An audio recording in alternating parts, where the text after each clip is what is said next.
우리 1866년에 미국의 무장한 상선입니다. 무장한 상선이 대동강을 타고 올라와서 이제 평양이 완전히 뒤집히게 됩니다.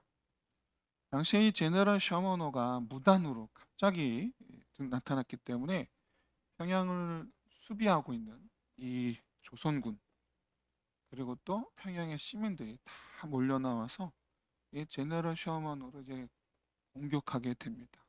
그때 이 배가 대동 강변 모래톱에 걸려요.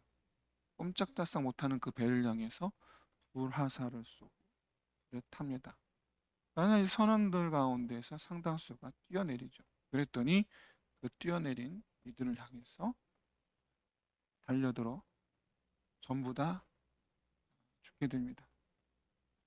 근데 조선군에는 박춘권이라는 무관이 있었는데 이 박춘권이 바로 제너럴 셔먼에 함께 탑승했었던 로버트 저메인 토마스라는 이 선교사를 참수하게 됩니다. 그리고 이 토마스 선교사가 자기 손에 쥐어준 한문으로 된 성경책, 사실은 내밀었는데 받고 찢어서 버렸어요. 근데 집에 갔다가 왜 자기 목숨이 위태로운데도 불구하고 살려달라는 게 아니라 왜 성경책을 쥐어줬을까? 너무 궁금한 거예요. 그 밤에 횃불 두고 갑니다. 다시 강변으로. 그래서 자기가 버린 성경 주섬주섬 주워갖고 집에 갑니다. 이때 토마스 선교사가 총 3권의 성경을 갖고 있었는데 이제 2권은 조선 사람들에게, 자기를 향해서 몽둥이를 휘두른 조선 사람들에게 나눠주었고, 그 나눠준 그 성경을 조선 사람들 다 또 버렸죠. 이때 회치량이라는 소년이 2권을 챙겨갖고 당시 병영의 조선군 평양 수비대의 실무 책임자였던 박영식에게 전달합니다. 이 박영식이 2권을 전달받은 2권의 성경을 보았는데 재질이 너무 좋은 거예요. 그래서 그걸 냅다 찢어서 벽지를 발라버립니다. 자기 집에. 그러고는 날마다 이 한문으로 번역한 성경이니까 보게 되잖아요. 밥 먹으면서 성경 말씀을 보는 거예요. 우리가 밥 먹으면서 TV 보듯이 밥 먹으면서 글자를 읽는 거예요. 그러다가 말씀을 보고 회개하게 됩니다. 이 최치량, 2권을 갖다 준 이 최치량, 소년 최치량이 박영식 집에 놀러와서 집에 도배된 그 성경을 역시 읽으며 신자가 됩니다. 그리고 후일 이 최치량이 박영식의 집을 삽니다. 사서 여관으로 만들어요. 그랬더니 여관에 묵었던 손님들 가운데 성경을 읽고 신자가 된 일들이 하나둘 나오기 시작합니다. 이후에 1996년에 우리가 너무나 잘 아는 마포 삼열 목사, 선교사죠. 마펫 선교사인데 원래 이름이 마펫이에요. 근데 이제 우리말로 바꿔서 마포 삼열 선교, 이렇게 유명한 분인데, 이분이 평양에 도착해서 이분과 함께 그 집을 교회로 만듭니다. 평양 최초의 교회. 처음엔 널다리 교회라고 그랬는데 나중에 이름 개칭해서 장대현 교회. 그리고 여기서 1907년 그 유명한 평양 대부흥 운동이 시작이 됩니다.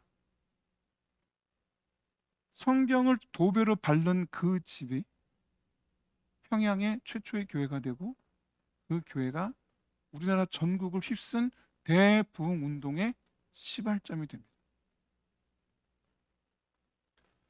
토마스 선교사를 참수하고 집에 들어갔던 박춘권, 그 성경을 모아와서 이걸 왜 줬을까? 자기 목숨을 걸고 이걸 줬다라는 게 이게 뭔가 이유가 있는데, 그래서 집에 가서 정독을 하게 됩니다. 그리고는 회개하고 신자가 되죠. 그리고 30년이 지나서 평양을 찾은 마포 삼녀 선교사에게 세례를 받고, 최치량도 마포 삼녀 선교에 세례를 받았는데, 평안남도 안주에 가서 교회를 세우고 안주교회 장로가 됩니다.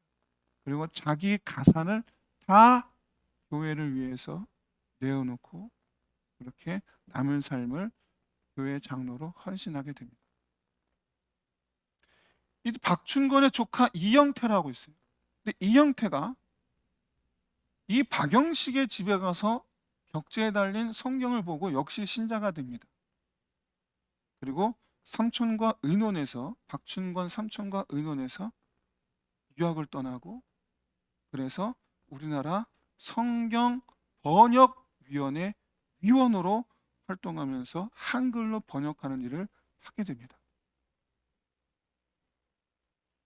그러면 이 조선 초기 기독교의 안착, 그리고 이 우리나라 최초의 전 세계 유리를 찾아볼 수 없는 부흥운동의 핵심 역할을 했던 평양의 교회 시발점은 누가 뭐라 해도 토마스 선교사입니다. 누가 뭐라 해도. 그런데 여러분, 그가 한 일은 뭐냐? 와서 참수당한 것밖에 없어요.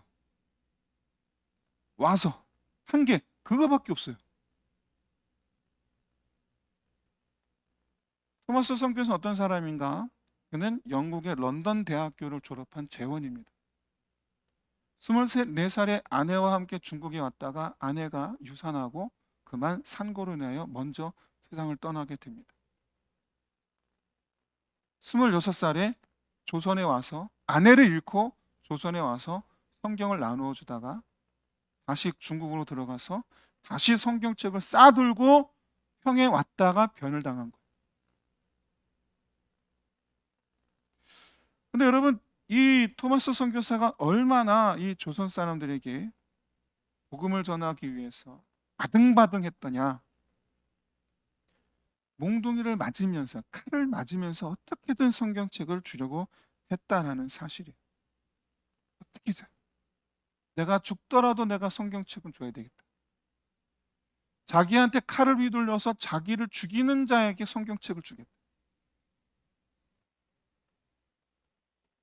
그만큼 그가 얼마나 이 조선 땅에, 그때는 기독교가 없었거든요. 조선에 천주교는 들어와 있었는데 개신교는 없었어요. 얼마나 이 조선 땅에 조선 사람들이 하나님의 자녀가 되기를 바랬는가를 알 수가 있죠.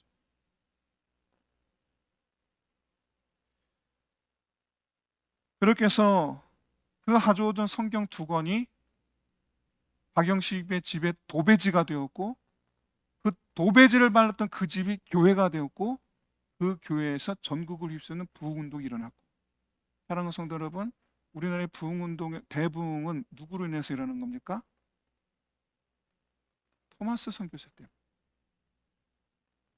토마스 선교사 때문에. 칼질을 당하면서까지도, 칼에 맞으면서까지 전도했던 그 성경 한 권, 그 성경 한 권이 자기에게 칼을 휘두를 그 사람으로 말미암아 교회 장로가 되게 만들고,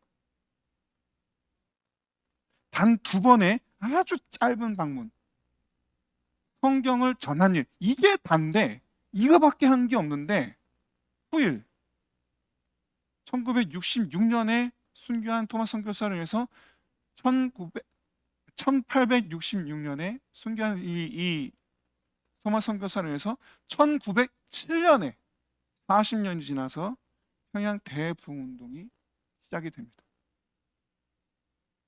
한 건 없는데 하나의 미랄되어서 그가 썩어짐으로 한반도 전체에 성령의 바람이 불어오게 되는 시발점 역할을 하게 됩니다.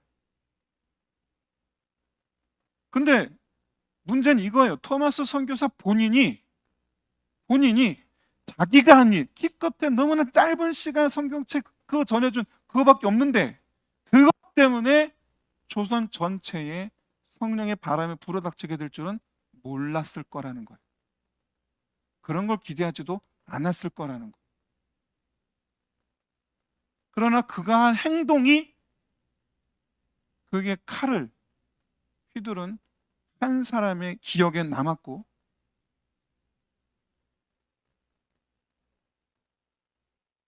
평생 동안 내가 칼을 휘두르는 순간에도 그 얼굴은 두려움이 아닌 어떻게든 나에게 성격을 줘야 되겠다라는 그 간절한 그 얼굴이 잊혀지지가 않아서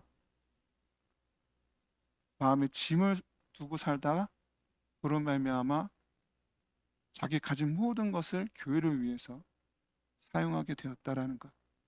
후일 박충건의 후손이 이렇게 말합니다. 박충건의 후손이 전하기를 박충건은 평생 토마스 선교사를 잊은 적이 없다고 합니다. 평생. 그랬기 때문에 그가 장로로서 교회를 위해서 자기 가산을 다 자기 가산으로 교회를 세우고 했던 것이 아닌가. 여러분, 우리가 꼭 기억했으면 하는 것은 별로 할 일이 없는 것 같은데, 한 일이 별로 없는 것 같은데 그 최후의 순간까지도 복음을 위해 헌신한 그 토마스 선교사 때문에 이 조선 땅을 하나님의 성령의 바람으로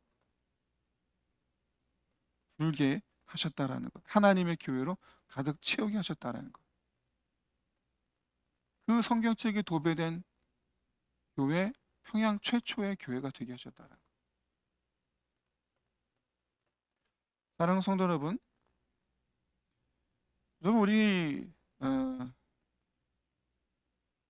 그 벽지 바른 그 교회, 널다리 교회, 나중에 장대원 교회로 바뀌는 그 교회, 도배지가 되었던 그 성경책, 물론 처음에 도배하고 27년이 지나서 교회로 되긴 했지만 놀랍게도 오히려 그 27년이라는 그 시간이 이 토마스 선교의 희생이 절대로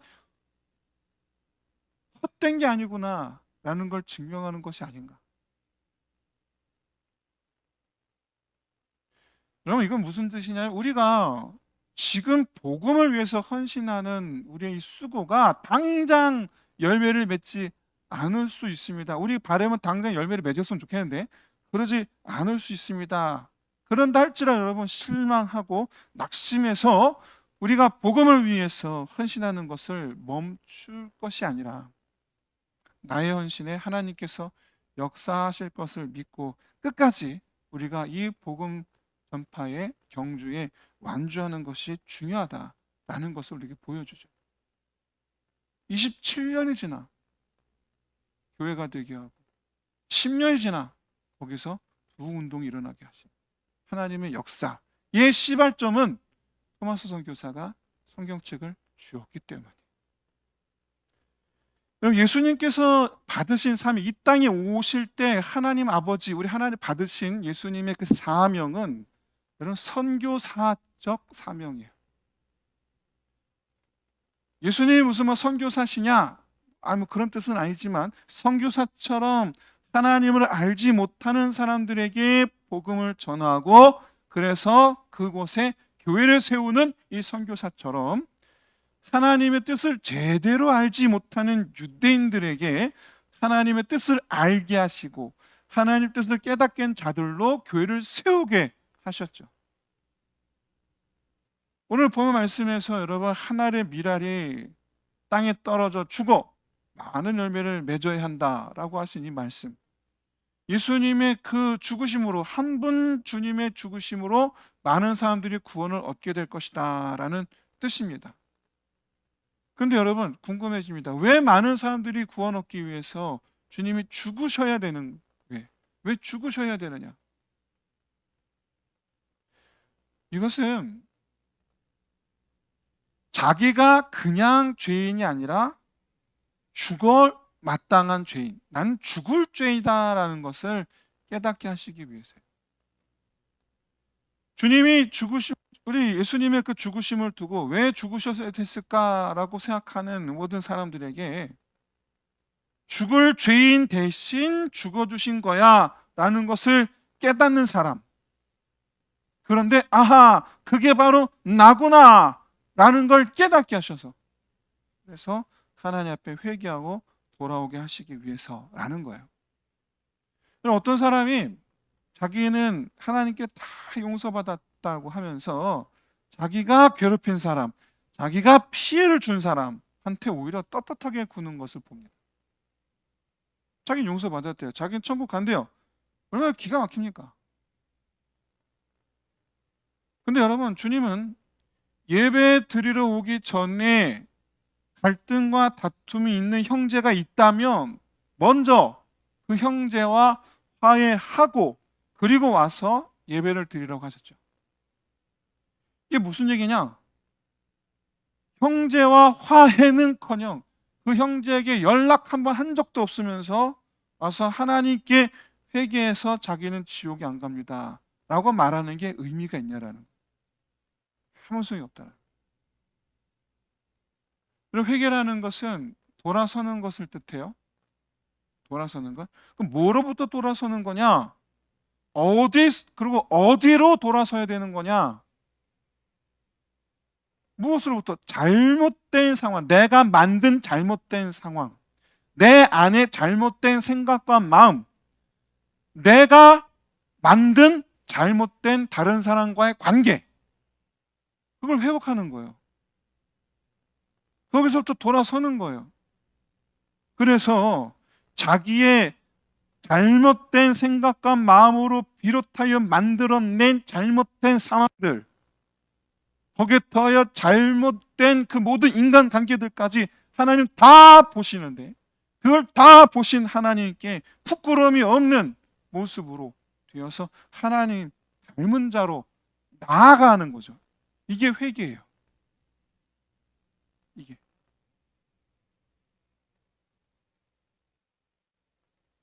그럼 그게 어떻게 가능하냐? 여러분, 우리는 보통 고집합니다. 내가 내 생각이 잘못했어. 근데 그걸 고집해요. 내 마음이 잘못했어. 근데 그걸 고집을 해요. 내가 잘못된 관계, 지금 저 사람은 나는 잘못된 관계 중에 있어. 그런데 그걸 고집을 부려요. 내가 잘못된 습관을 갖고 있어. 근데 그걸 고집을 부려요. 모든 사람이 그래요. 그런데 그 고집 때문에 내가 하나님과 함께 있을 자격이 없을 뿐만 아니라 영원한 죽음의 놓여 있다라는 것. 모든 사람이 다 그러고 있습니다. 그런데 그런 나는 지금 고집을 피우고 있는데, 나는 하나님과 함께 할 생각이 없이 그렇게 고집을 피우고 있는데, 그래서 나는 영원한 죽음에 들어갈 건데, 그런데 그런 나를 위해서 내가 치러야 할 그 죄값을 예수님께서 대신 치러주셨다라는 걸 알면, 그걸 알면 내 잘못된 생각, 내 잘못된 마음, 고집하는 것을 내려놔야죠. 내 잘못된 습관을 내려놓게 되겠죠. 내가 만든 잘못된 상황들을 내려놓게 되겠죠. 내가 만든 저 사람과의 잘못된 관계를 내려놓게 되겠죠. 그리고 주님 뜻에 맞게. 그렇게 여러분, 자기 자신을 아는 사람이 하는 회개, 이게 여러분 진짜 회개입니다. 그렇게 회개를 한 사람은 먼저 자기 자신이 바뀌기를 바라고, 그리고 내 삶의 모양이 바뀌기를 바라고, 가족을 비롯해 나와 관계된 모든 사람들과의 관계가 바뀌기를 바라고, 당연한 거 아닙니까? 이전처럼 살지 않겠습니다. 주님께서 내 이전의 삶의 모습을, 내 이전의 생각과 마음을, 내 이전의 다른 사람과의 관계를 깨끗하게 해주셨으니까 바꾸겠습니다. 그런 십자가 예수 그리스도를 아는 사람은 이런 회개를 하게 됩니다. 주님께서 그러니까 죽으셔야 했던 거예요. 그렇게 하시기 위해서, 사람들을 변화시키시기 위해서, 사람들로 말미암아 죄에서 떠나게 하시기 위해서 주님이 죽으셔야 되는 거예요. 과거 우리나라에 교회가 뿌리 내릴 수 있었던 깊이, 다른 나라의 세계적으로 여타 나라들에 비해서 우리나라가 기독교 복음화율이 굉장히 높지 않습니까? 짧은 역사에 비해서. 왜 그렇게 되느냐? 우리 믿음의 선조들 때문이에요. 여러분, 6.25가 발발한 지 불과 40일 만에 북한 공산군이 부산, 낙동강까지 내려가죠.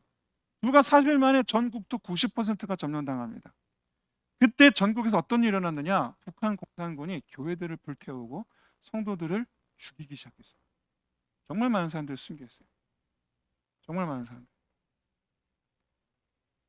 이때 순교한 사람들 중에 지금은 이제 소금으로 유명한 신안, 전남 신안.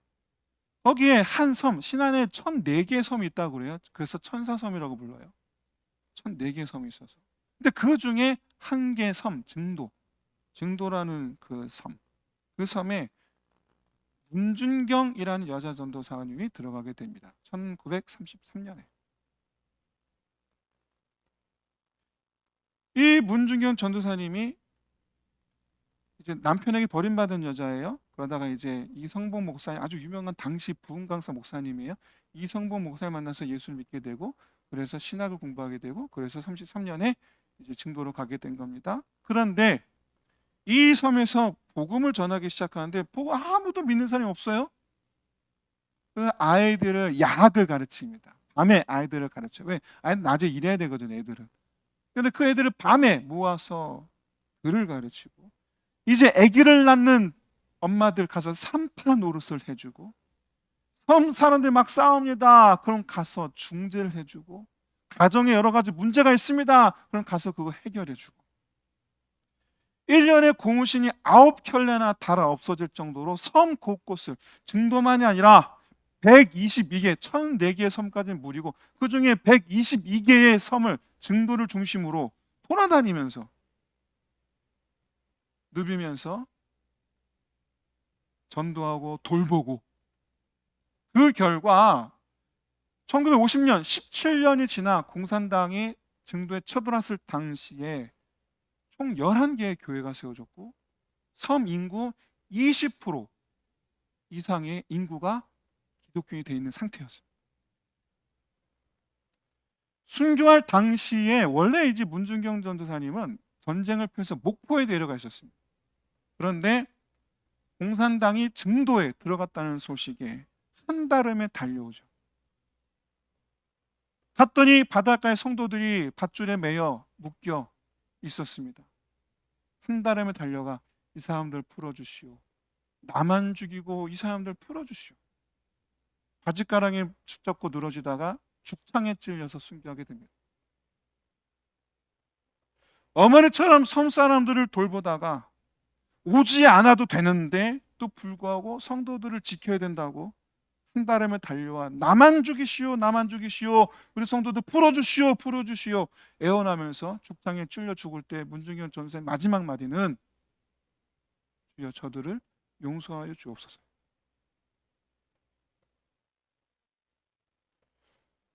현재 신안군의 이 1,004개의 섬 가운데에 현재 192개의 교회가 세워졌고, 왜냐하면 거기 무인도도 있으니까 1,004개 중에는 무인도도 굉장히 많거든요.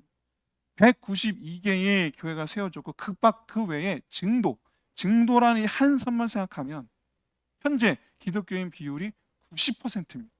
전국 최고예요. 90%. 놀랍게도 이 증도에는요, 모든 슈퍼에서 술, 담배를 안 팝니다. 대한민국에서 유일해요. 이 한 곳에서 술과 담배를 팔지 않는, 대한민국 행정구역에서 술, 담배를 팔지 않는 유일한 곳, 그게 증도예요. 이 섬에서 지금도 인구는 기껏해 2,000명밖에 되질 않아요. 그런데 1950년 뒤로 지금 2026년까지 70년이 지나는 동안 이곳에서 자그마치, 그 인구 그렇게 많지도 않은데 자그마치 159명의 목사님이 배출됩니다. 그 유명한 CCC를 창시한 김중근 목사, 이 증도 출신이에요.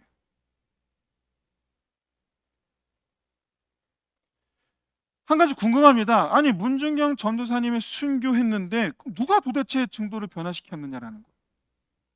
누가? 문준경 전도사님이 살아있을 때는 그렇게 도와주고 섬겨주고 하면서도 복음을 안 들었던 사람들이에요. 아니 고맙긴 한데 나 예수는 안 믿어. 고맙긴 한데 나 예수 안 믿어. 그랬던 사람들이 문중현 전사 순교 후에 도대체 그런 사람들한테 누가 복음을 전해주냐?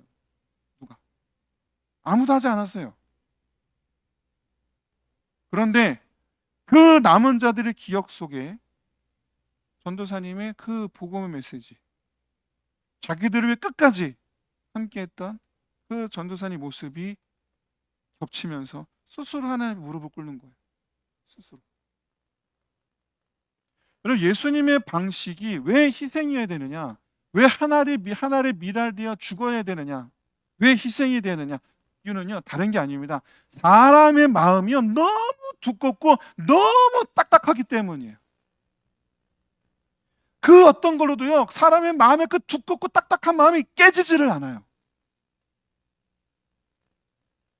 그런데 그 두껍고 딱딱하며 심지어 적대감이 있는 그 마음이 얼음이 한여름 얼음 녹듯이 녹일 수 있는 게 있는데, 그게 바로 뭐냐? 자기를 위한 희생이에요.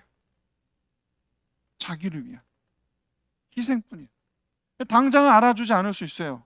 그런데 나중에 깨닫게 되면 그 깨닫는 사람은 변합니다. 여러분, 저는 이 따님 되시는 분들의 마음은 잘 모르겠습니다. 그런데 아들들은요, 부모님께 고마워하지를 않아요. 아들들은 고마워하는 아들이 있으면 야, 그 대단한 아들입니다. 근데 이 아들들이 깨닫고 부모님의 희생을 깨닫고 눈물을 흘리며 나 이제 엄마한테 잘할래 하는 때가 옵니다. 언제일까요? 언제 가요? 군대 가서 엄마의 도움 없이 살아보면 압니다. 엄마의 도움 없이 지가 해야 될 때, 그때 깨닫습니다. 그런데 나는 그때 엄마가 나를 도와줄 때 난 엄마한테 뭐라고 그랬습니까? 짜증 부렸잖아요. 성질 냈잖아요. 그게 생각이 나는 거예요. 이런 나를 위해서 우리 엄마 그렇게 나한테 해주시는데 얼마나 우리 엄마 마음이 아팠을까? 엄마 미안해요. 밤에 별 보면 근무 쓰다가 눈물을 쭈르르 흘리고 앉아있는 거예요. 난 제대하면 잘할게요. 희생이에요, 희생. 아들의 그 짜증을, 그 이기적인 모습을 끝까지 참으면서 그래도 아들을 사랑하는 마음으로 챙겨주었던 그 어머니의 그 희생, 그것만이 아들이 효도해야 되겠다라고 마음을 먹어요. 그것만이. 마찬가지예요. 여러분, 깨달은 사람은, 나를 위한 희생을 깨달은 사람은요, 마음이 변합니다. 마음이 변하면 행동이 변합니다. 행동이 변해서 믿음의 삶을 살아가게 됩니다. 이것이 주님께서 우리에게 죽으면 많은 열매를 맺는다, 그러니까 너희도 하나의 미랄이 되어야 된다 라고 하신 이유예요. 이 말씀 우리들을 순교하라는 뜻이 아닙니다. 우리나라 지금 현재 순교할 이유가 하나도 없는 나라죠. 물론 뭐 그래야 되는 상황이 된다면 우리가 순교를 택해야 되겠지만, 어쨌든 이 평소의 삶 속에서 하나의 미랄로 썩어지는 삶이란 기꺼이 내가 희생하는 삶이에요. 시간을, 물질을, 노력을. 그런데 대가를 바라는 희생이 아니죠. 그 사람에게 복음이 들어가기를 바라는 희생이죠. 인정받기 위한 희생이 아니죠. 오히려 내가 하나님 인정하기 때문에 하는 희생인 거죠. 내가 이렇게 한다고 저 사람의 마음에 복음이 들어갈까? 의심이 생길 때가 있어요. 내가 이런다고 저 사람의 마음에 복음이 들어갈까? 내가 이런다고 저 사람 예수 믿게 될까? 근데 여러분, 토마스 선교사도 똑같은 생각을 했을까요? 내가 이런다고 조선 사람들이 변할까? 내가 성경책을 준다고 저 사람들에게 복음이 들어갈까? 들어간 줄로 믿으시기를 주님 축원드립니다. 문중경 전도사도 그렇게 생각했을까요? 내가 이런다고 저 사람들 예수 믿을까? 내가 이렇게 도와주고 지켜주고 내가 그리스도의 사랑으로 돌본다고 해서 이 섬 사람들에게 복음이 들어갈까? 우상으로 가득하고 저 사람들에게 하나님이 들어갈까? 어땠습니까? 어땠습니까? 그 섬의 90%가 우상을 버리고 복음이 들어와서 하나님의 자녀가 되지 않았습니까? 왜냐하면 그 두껍고 그 딱딱한 마음에 복음이 들어가는 건 하나님께서 하시는 일인데 그 과정, 그 두꺼운 마음이 깨지는 과정, 그 딱딱한 마음이 깨지는 그 과정에 쓰임받는 것은 바로 우리의 희생과 헌신이기 때문인 줄로 믿으시기를 소원합니다. 하나님의 미랄이 된다는 것은 희생하고 내가 사라지는 걸 의미하는가? 순교가 그렇잖아요. 죽으면 그만이잖아요. 우리 입장에서는. 그럼 여러분 누가 희생하고 헌신하겠습니까? 도대체 누가 이 세상에 자기가 사라지기를 바라겠습니까? 이 세상이 소중하면 그거 절대로 그렇게 못합니다. 되질 않아요. 그럼 도대체 어떤 사람이 희생하고 헌신하겠느냐라는 거예요. 사랑하는 성도 여러분, 우리는요 영원히 사는 존재라는 걸 잊지 마시기를 소원합니다. 근데 여러분 영원히 산다는 게 무슨 의미예요? 하나님의 자녀로서 영원히 사는 거예요. 하나님의 집에서 영원히 사는 거예요. 이렇게 여러분 하나님과 함께하는 사람, 하나님과 함께하는 사람은 하나님의 마음을 가질 수밖에 없고 하나님의 마음을 가진 사람이 희생과 헌신을 하는 거예요. 왜? 주님과 같은 마음이 되니까. 그래서 여러분 이 세상을 소중히 여기고 하나님과 함께하지 않는다면 그건 무슨 얘기냐? 영원한 그 삶을 포기하는 것과 똑같아요. 그건 난 그냥 영원한 삶은 모르겠고 난 그냥 지금 이대로 살래. 영원한 삶을 포기하는 거예요. 그런데 여러분 잊지 마세요. 예수님도 십자가에서 죽으시는 것을 기뻐하시거나 그것도 죽기를 막 바라시거나 그러지 않았어요. 괴로워하셨어요. 힘들어하셨어요. 두려워하셨어요. 내가 꼭 이렇게까지 해야 하나? 라는 생각을 하셨어요. 그래서 겟세마네 동산에서 밤새 기도하셨어요. 그런데도 불구하고 끝내 그 십자가의 길을 가신 것은 아셨던 거예요. 뭐를? 3일 뒤에 내가 다시 살아난다라는 것을 아신 거예요. 뭐를? 그리고 그 이후로는 영원히 죽지 않은 삶을 산다라는 걸. 그래서 그 힘든 길을 가셨던 거예요. 희생은 상대방도 살리지만 나도 사는 길이에요. 영원히 사는 길. 말씀 마치겠습니다. 저와 여러분과 함께 하시는 하나님, 그 하나님과 같은 마음 되시기를 진심으로 소원합니다. 그래서 아버지가 하시는 일에 함께하고 아버지께서 가시는 곳에 나도 가고 아버지께서 받으시는 영광에 함께 참여하게 되시기를 주의 이름으로 축원드립니다. 이 시간 우리 함께 기도합시다.